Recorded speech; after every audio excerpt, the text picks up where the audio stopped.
يمشي التراب يضمني وهو غطائي حولي الرمال تلفني بل من ورائي واللحد يحكي ظلمة فيها ابتلائي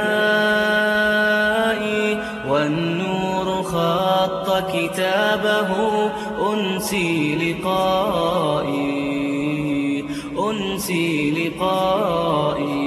Okay, but now what we need here, we need the cleanliness in just about when you will, before going into that position, before going into being a dead body. I share with you a story of Khabbab ibn Adi. Khabbab ibn Adi, a Sahabi, a companion of the Prophet ﷺ, he died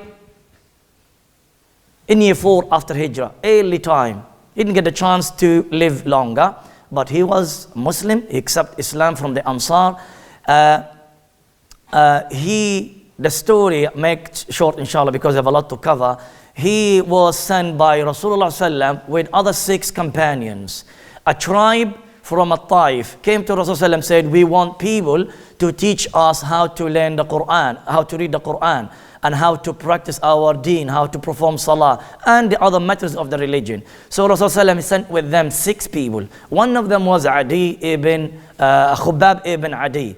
And in the way, the people that were lying, the people that want they're not really honest. So, in the way, they sold them as slaves. Khabbab ibn Adi, he was sold to the children of Al-Harith from Quraysh, because Khabbab ibn Adi, he killed Al-Harith in the Battle of Badr. And his children, they are looking forward to one day we're going to have we're going to find a time when we're going to kill this Khabbab, the one who killed our father. So he was sold to them. And now Khabbab ibn Adi with the children of Al-Harith in Quraysh. And in there, they prepared him they want to kill him. And one day, he spoke to one of the girls of Al-Harith. And he said, although they are in Jahiliyyah, although they are kuffar, but she was a very good girl. And he said to her, the story is, and Abu Hurairah, he said, when he about to be killed, they were taken into a place near to Masjid Aisha to kill him, he asked the girl, can I have a Musa? Musa, like the razor, something sharp to remove the hair. Now he knows he's going to be killed. He wants to clean himself before being dead. So that time is a sickness time. The ulama, because of this incident, they said it is recommended, with this incident and some other incidents as well, that is recommended for the person when being sick, you're about to die, all the time maintain the cleanliness, as I said, because you don't know when you get to die. And keep clean all the time, keep it up. We know in the sunnah that you are allowed up to 40 days to remove stuff from your body, but do it regularly, especially if you have sickness or you have an issue or you don't know when you're going to die. So keep the cleanliness all the time will be a good thing. And that is the incident or the story of Khabbab ibn Adi. So he was giving this razor or this sharp metal, and he cleaned himself under armpit and the other parts of the body. Okay, so maintain the cleanliness. I refer here in particular places. One, the whole body, try to keep clean. Your family, your wife, your children, when they know dad is sick, mom is sick, let's do something, let's clean her, let's do, don't leave her like that. People coming to visit, she stinks. We go to the hospital, she really in a bad situation. It's your duty as a son or as a daughter to do something. No son, no daughter, at least the friends. Okay, we have the clothes. Don't leave your mom or your dad or the beloved person there with the dirty clothes. Time to time, you need to change these clothes. If they are in the hospital will change them. But as we said last week, how you wear the garment in the hospital, you have to be careful with that. In particular for the brothers, your mustache. they're staying, I've seen some people, when there's sickness, their mustache goes, I was going to say something, but then I'm going to upset my father-in-law or some other Pakistanis, like some Sindhis, you know, that mustache, like that. So don't let it goes below it goes into your lips. That is not. That's very against the sunnah. So you have to be very careful. Clean, trim your mustache all the time. If you can't do that yourself while you're sick, someone has to do it for you. So that's part of the cleanliness. Okay. Teeth. You need to keep all the time clean. Imagine this is a normal life. We have to keep them all the time clean. And at the time of the sickness, because people are going to come and visit you, you might die. You don't make it difficult for Ahmad when he cleans you or when he washes you. He's going to do all of this later on to you. So at least have something ready for you. Clean your teeth all the time. Make them clean. Make them nice. For people when they come to visit you, they can smell nice breath. It's not really breath which is completely full of sickness. So try to make it clean. Then we have the hair. As we said, sometimes you get sick and you stay in your bed for a week, 2 weeks, more, less, and the hair gets, maybe even you get some these animals who lives in the hair. You know what I mean, yeah? Okay. And finally here, try to cut your nails. If you can't do that, let the person to do it for you. These are the important parts that you need to look at them when someone is sick all the time. This is you do it in normal life. We know that we do that. But when a person's sick, for you to do it for the others, or the others will do it for you, keep in mind this all the time. There's something specifically for the brothers because of the mustache, and the rest for sisters. So one of the most desired actions of a cleanliness that used by Rasulullah sallallahu alaihi wasallam, and because of that important, because the sunnah of Rasulullah, I would like to share it with you. I did not make it in the first point, make it as a separate point, and that is using the miswak. Using the miswak, Rasulullah or the ulama recommended it very, very strongly. They said during the sickness, imagine the miswak. We do it before salah, during the wudu, before wudu, during the daytime in your life. You do it while you are fasting as well. So while you're fasting, you keep doing the miswak as well. So it's fine. It's allowed to do that. And also when you are sick, keep using the miswak because it cleans your mouth. And Rasulullah ﷺ said, "As-siwaku matharatun lil-fami." It is a cleanliness for the mouth, and mardatul lil-rabbi. It pleases your Lord. Your Lord is happy with it. Whenever you use that miswak, that stick, okay, you know the miswak. I have it, but it's in my bag. Do you know the miswak? Yes? Is anyone here doesn't know the miswak? Someone who's a new Muslim maybe, or old Muslim but don't know about miswak? Okay? You know it? So that miswak is that particular stick is mardatul lil-rabb. Allah subhanahu wa ta'ala will be very happy when you use it. And this is just a reminder from the Sharia. Now Rasulullah sallallahu alaihi wasallam, the story, Rasulullah sallallahu alaihi wasallam, when he became very sick and he was in Aisha radiallahu anha's house, people coming to visit him from his own home, family members, and from outside. So one day Abdul Rahman, the brother of Aisha radiallahu anha, Abdul Rahman, the son of Abu Bakr Siddiq, he came in to the room where Rasulullah is in, where Aisha radiallahu anha's room, and in his mouth there is a miswak. For those who came in here today, just to remember something, I put my text in Arabic, not in English, so to listen to me, to rely on my translation. See? To rely on my translation, because you don't know Arabic, unless if you study Arabic. Okay, so listen to me. You look in there, you're not going to understand anything. Okay, so Abdul Rahman, he came inside the room with his mouth a miswak, showing to you, even visiting a sick person, you have a miswak. Miswak, they use it all the time. It's a cleanliness. I'm pleasing Allah subhanahu wa ta'ala. Rasulullah saw Abdul Rahman using the miswak. He showed with his emotion, the way how he looked to Abdul Rahman, that he wanted to use the miswak. So Aisha radiallahu anha, she took it from Abdul Rahman, her brother. It's fine to take it from him. And qadamtuhu means qasamtuhu here. It means I break it to two halves. وَنَفَضْتُهُ, I cleaned it. I took the other half for Rasulullah, the side that he's going to use. وَطَيَّبْتُهُ, I put a perfume in the rest of the stick. And دَفَعْتُهُ إِلَى رَسُولِ اللَّهِ صلى الله عليه وسلم. In another narration it says that I bite it a bit, so means that to make it softer, and I gave it to Rasulullah and he started using it after that. And until Rasulullah sallallahu alaihi wasallam died. So this shows at the time of the sickness, at the time of ihtidar as well, the ulama recommended very strongly to use that. They mention many reasons. One of that is to keep the cleanliness. One of that is pleasing Allah subhanahu wa ta'ala is an act of ibadah. Before you die, you make an ibadah as any other ibadah. They mention also, there's so many wisdom behind. They mention also that it can be softening your saliva, your mouth inside, to be able to pronounce the shahada, as will be mentioned that later.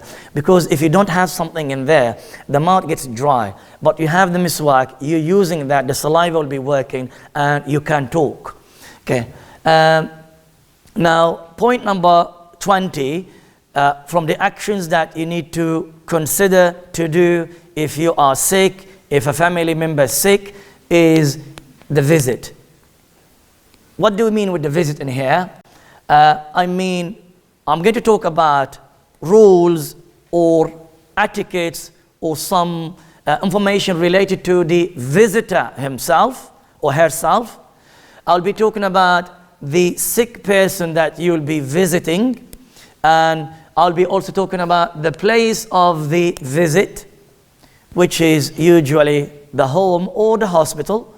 And finally, the family of the sick person, the family, because you're going to visit a person, there are family in there as well. So these are points that you need to consider. Be wise, as we said earlier. As we talked about, what his name? Alamgir. Alamgir was wise person, more wiser than his father, who completely forgot about the duties, what I should do to my wife who's sick. He made a big shrine. So be wise and remember what to do. And one of these things that you need to remember, the visit, whether the people is going to visit you and you're going to visit the others as well. So first, remember, visiting a sick person, it is a command. It is an order from Rasulullah sallallahu alaihi wasallam. Our ulama, our jurists in Islam, some of them, they consider it as fard. It's wajib, one of the obligations. I heard Abdullah, the son of Abdullah, sick. You know about it. Someone texted you. You know Abdullah. You have a time you spend with this Abdullah. He attended a course with you. He's a local in the masjid. He's in your contact list. Why don't go and visit him? You know your sister, you're a sister that who is in your contact list. You know about her. Why you don't go and visit the person? It's a command. When you don't do that, you're not fulfilling Allah subhanahu wa ta'ala's or Rasulullah sallallahu alaihi wasallam's command. So this is a view for the ulama. However, the majority of our scholars, it is a very strongly recommended sunnah. Okay. Rasulullah sallallahu alaihi wasallam said to show the command, "Udu al-marida." Udu from ada ya'ud and means visit the sick person. Now this is a command, and when the command comes in Sharia, should be understood as an obligation, unless if there is something in there, take it from being a level of obligation into something less than that. However, our ulama said, the majority said, it is a very strongly recommended sunnah. But consider it as an obligation, and that way you're going to motivate yourself to do the visit. How many people are in the hospital until they die? You heard about them, and you never think about to go and visit this person. And you forgot about so many rewards, as we're going to show that to you later.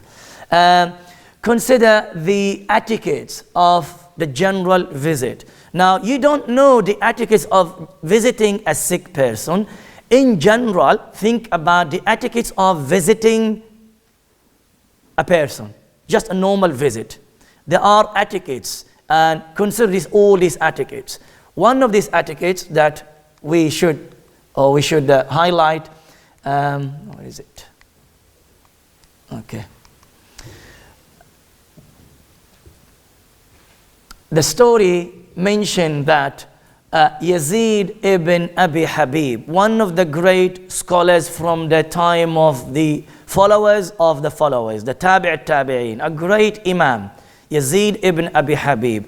Amongst other people, okay, I see eyes looking into the text as if they can read Arabic fluently and they don't understand the meaning, which makes me very happy, mashallah. Oh, good, alhamdulillah. Okay, Yazid ibn Abi Habib, one of the great imams from the Tabi'in, him amongst other people, they heard of so and so, is not mentioned in the story, sick. They said, we went to visit. Imagine what, brothers, sisters, queue outside. Queue. It's a queue outside. People are waiting to go in, to see the person who's sick and to say to him, La ba'sa tahur insha'Allah. To say to him, Allahumma ishfi, the name. Or to say to him, As'alullah al-azim, Rabbal arsh al-azim, an yashfiyaka. And one of the ruqiyat that we learned them last week. Okay, or the du'as of the visiting a sick person. So he said, they start pushing each other. People start pushing each other because crowded. A lot of people, they want to visit the person. It's like when you go to the hospital and outside people are a lot to visit the person. And the hospital says to you, not everyone can go in. We have to go 2 by 2 or 1 by 1. And you can't because you have to wait. Who's going to go first? He said, Yazid ibn Abi Habib, he said, علمت أن الضأن والمعزة إذا اجتمعت تقدم المعز. Yazid ibn Habib, he said about himself, I knew from the Arab culture that when a da'an, the sheep, the lamb, the normal one, it gathers with the goats. He said the goats goes first because the goats are first. He said, stronger, I'm going to go first. He considered himself as a goat. Do you understand the point? He didn't get the point. The point is, a lot of people there, outside, they want to visit. We need to follow the etiquette. The etiquette is here, isti'dhan. You need to seek permission to go in. But who's going to go in first? A lot of people in there. He said, we learn from the Arab culture that if there are lambs, the sheep, normal sheep, the normal, sheep that we eat them, eat their meats, and goats, the goats goes first in the going out or coming back, in the actions. All the time you'll find the goats first. He said, I'm going to go first. He's respected as he's a scholar and he's first. And there is an isti'dhan. There is here seeking permission before you go in, asking for ijazah to go in, not just to go in and without letting the person know. You go to the hospital, the person is in the ward, somewhere there, and covered with the curtain, and you're coming in without even or saying kind of come in. You never know that the person in there is ready or not ready. If you're visiting a female, she might be without hijab at that time. If you're visiting a male, he might be his thigh is showing or something. So you need to get the permission before you go in, and that is one of the etiquettes or anyway visiting the person in general, and you need to use it when you visit a sick person. Remember, it is greatly reward. Visiting a sick person, greatly rewarded by the Sharia. There's a lot of reward. I will share with you 2 ahadith. If you don't like the first one, I'm sure you're going to like the second one. The first one, Rasulullah ﷺ said in Sahih Muslim, as narrated by Thawban, that the Muslim, if he visited his other Muslim brother, and this goes to the sisters as well, although we're using a masculine pronoun, but it refers to the females as well. A Muslim or a Muslimah, if visiting his or her sister or her brother, during the visit, the person will be as if you are in khurfatil jannah. Hatta yarja. Rasulullah said, while you are in the visit, you go for 10 minutes, 15 minutes, 20 minutes, less than that, because we're not really recommended to go for more than this time. Then during that time, as if you are in, Rasulullah said, khurfa of al-jannah. The Sahaba didn't know what is khurfat al-jannah. Same as you. Now you heard the phrase, what is it? Rasulullah said to them, or Rasulullah said, وَمَا خُرْفَةُ الْجَنَّةِ قَالَ جَنَاهَا. He said, the Sahaba, they asked, what is it? They said, as if you are enjoying. You know when you go inside a garden, and I said earlier about the Taj Mahal.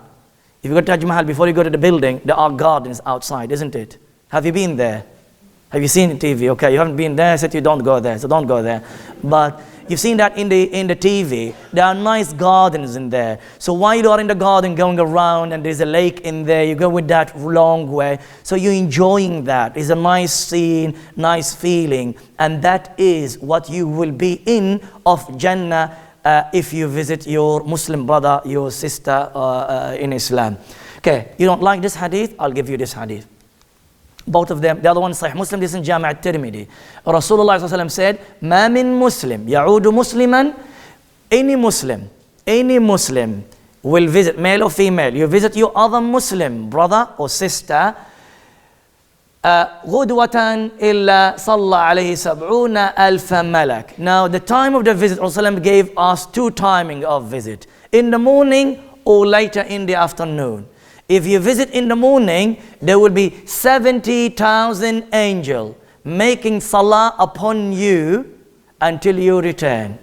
And if you visit afternoon, late in the afternoon, Ashiyah, there will be 70,000 angels making salah upon you until you return. Imagine that 10 minutes, not 10 minutes, the time when you leave home, the time when you switch your car on and you leave home to go heading into the hospital or going into the place where the person is. All that period, there are angels making salah upon you. And the salah upon you, seeking Allah's mercy, seeking Allah's blessings upon you. So that's what they are doing. Because that's what the meaning of the salah upon you. They're making salah upon you. 70,000, not one angel, not two, not three, not 1,000, not 2,000, 70 and then another 3 zeros. 70,000 angels. The hadith is authentic. Narrated by Ali radiallahu anhu. Imagine, great reward, isn't it? So it's not just an obligation or highly recommended sunnah, it is also very highly rewarded. A lot, big reward, big reward for that. From here, just to add another mas'ala, which is, it might come later, what time that you should visit the person. Some of the scholars, they said, Rasulullah mentioned the morning and mentioned in the afternoon.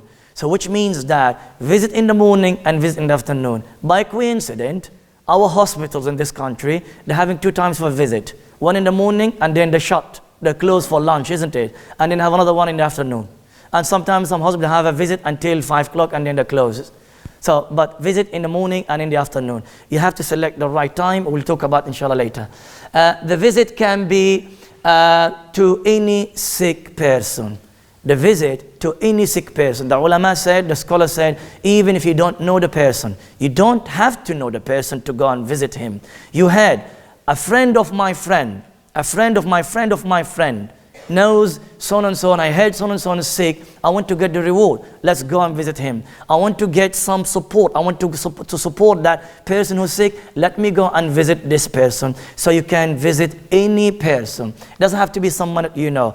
The evidence here, the one in red, Rasulullah said, "Man aada maridan."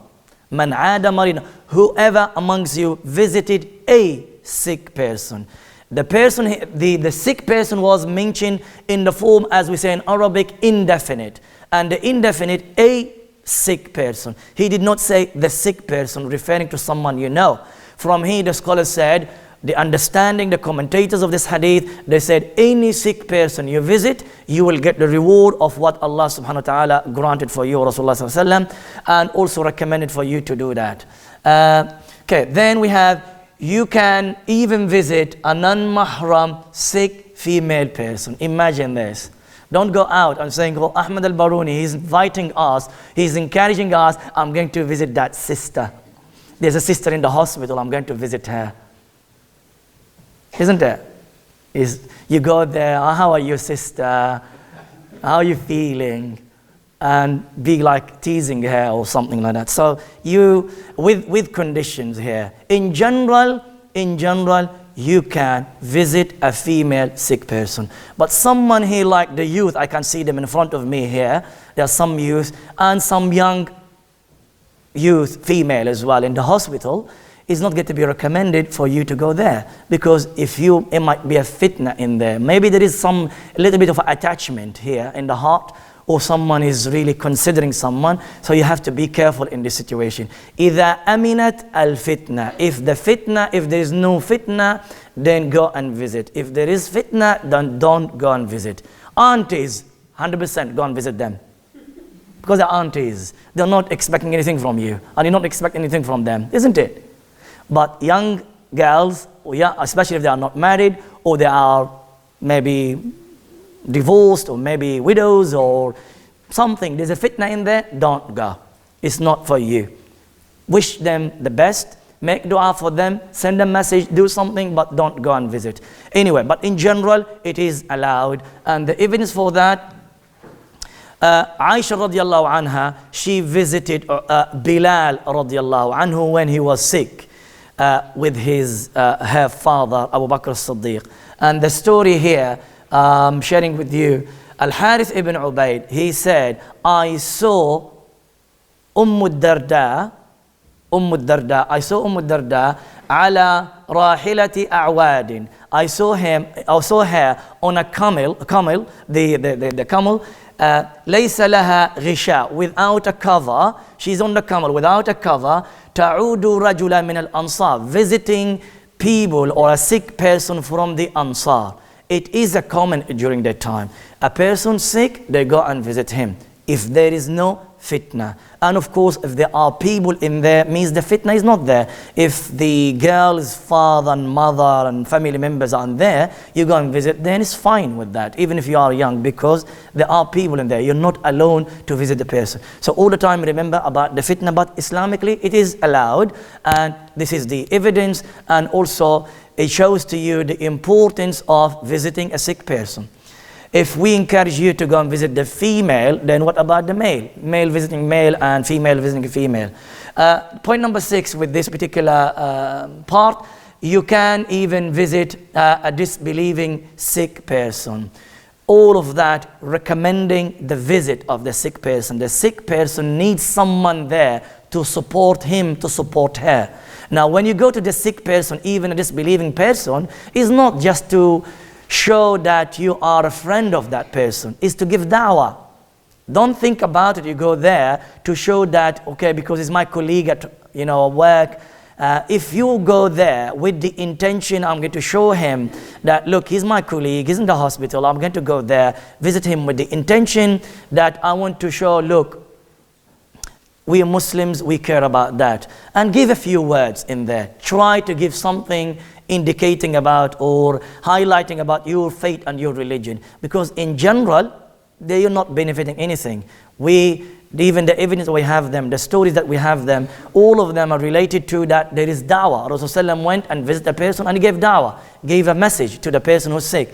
And we shared some of this last week. Rasulullah, when he visited the Yahudi, the Jew boy, when his father was there as well, Rasulullah, he gave him da'wah. And Rasulullah, he visited his uncle, although he's a kafir, Abu Talib. And in both of them, he said to them, say, Ashhadu an la ilaha illallah. Reminding them, our deen is better than your deen. Say, Ashhadu Allah, accept Islam before you die. So this is what you need to indicate something about your religion. In general, the visit is allowed. So even if you don't have any intention with that, the visit in general is allowed. But don't waste your time for an hour or 20 minutes or half an hour or more or less for nothing. Have a good intention when you visit your colleague who is not Muslim.